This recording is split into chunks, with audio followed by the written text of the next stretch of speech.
झी 24 तास एक पाऊल पुढे। बहुत सुंदर भेजते हैं, इसके कारण एक एक केस 25-25 साल निर्णय नहीं लगते, इतना भीड़ उधर हो गई।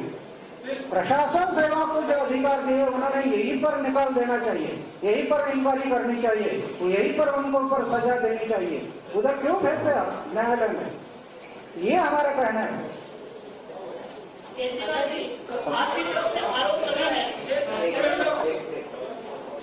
देखिए, इस अनशन का क्या महत्व है ये पूरे देश को अच्छी तरह से समझ लेना चाहिए। हमारी सिर्फ थोड़ी सी तहकीकात से ये निकला कि 15 इस देश के सबसे प्रभावशाली मंत्रियों के खिलाफ ठोस भ्रष्टाचार के सबूत निकले हैं, जो हमने सबूत के साथ, दस्तावेजों के साथ प्रधानमंत्री को भेजे हैं। सवाल ये है इस देश के सामने, क्या इस देश का संचालन ऐसे भ्रष्ट लोग करेंगे, ऐसा भ्रष्ट मंत्रिमंडल करेगा? और अगर यही चला इस देश में, तो आप रोज देख रहे हैं कि किसी दिन मारुति फैक्ट्री पर में हिंसा भड़क रही है, कहीं भूमि अधिग्रहण के खिलाफ रेवाड़ी में हिंसा भड़क रही है, और ये सब, इसका अगर आप गहराई में जाएं तो इन सब का कारण असल में भ्रष्टाचार है। इस तरह के भ्रष्टाचार से पीड़ित लोग, जिनकी भूमि कौड़ियों के दाम पर सरकार जबरदस्ती अधिग्रहण करके बड़ी बड़ी कंपनियों को लाखों करोड़ों रुपए का मुनाफा कमाने के लिए दे देती है, वो आज इतने उत्पीड़ित हो गए हैं कि आज उनको ये लगने लगा है कि अब हिंसा के अलावा कोई विकल्प नहीं है इस देश। ये देश, अगर इसी व्यवस्था से ये देश चलता रहा, तो आप मान कर चलिए कि ये देश गृह युद्ध की तरफ बढ़ रहा है। और ये भी दिखाता है कि लोकपाल की क्यों जरूरत है। इन 15 मंत्रियों की तहकीकात कोई सरकारी संस्था कर सकती है, सीबीआई कर सकती है, और अगर क्या वही लोग तहकीकात करेंगे जो सीधे सीधे इन्हीं मंत्रियों के नियंत्रण में है? और इसी वजह से लोकपाल की जरूरत थी कि एक सरकार से स्वतंत्र संस्था बने।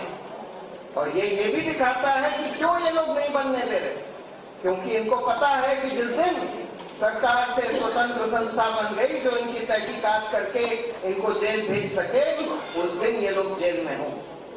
तो इस देश के लिए ये बहुत बहुत ही अहम मुद्दा है, और इस वजह से अनशन करने की जरूरत पड़ रही है कि कम से कम ऐसी व्यवस्था इस देश में ना चल सके जहां इस देश का पूरा नियंत्रण ऐसे भ्रष्ट मंत्री कर रहे हैं। मंत्रिमंडल पर तो आरोप लगे ही है, इसके साथ साथ नवनिर्वाचित जो राष्ट्रपति बनने वाले हैं प्रणब मुखर्जी, इनको ऊपरी भ्रष्टाचार करके जो आरोप आपने लगाए हैं। एक मिनट रुक जाइए, शांति जी।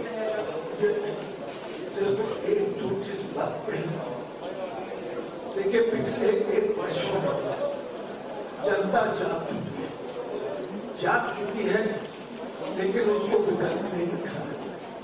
जो जनता जल को पास नहीं होगा, सारी जितनी पॉलिटिकल पार्टीज हैं सब भ्रष्टाचार में लगे हुए हैं, कोई काम कोई साथ, तो वो तो इसको पास नहीं करेंगे। तो अब जनता को ये करना है कि जनता को उसे एक विकल्प देना पड़ेगा जिससे नई तरह की संसद बने, और जनता जितना जाग चुकी है उससे 1 साल है।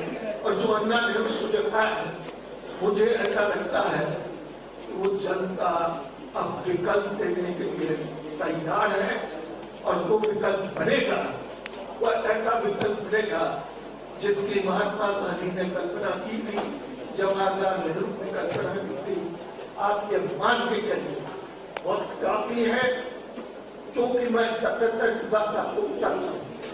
77 में भी विकल्प जयप्रकाश नारायण ने किया था, किस वजह से, किस वजह से नहीं चल पाया, वो अलग बात है, लेकिन सबके विकल्प आएगा और ठोस कर पाएगा, ये मुझसे आप Can we finish? Can we all finish before we come to you? I think it's in the interest of the government to come out clean. To come out clean is in the interest of our government. And to come out clean when allegations are being leveled with evidence.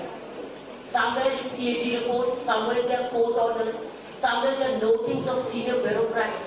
Clear evidence which has been sent both to the party president and to the Prime Minister, including the concerned minister. झी 24 तास एक पाऊल पुढे.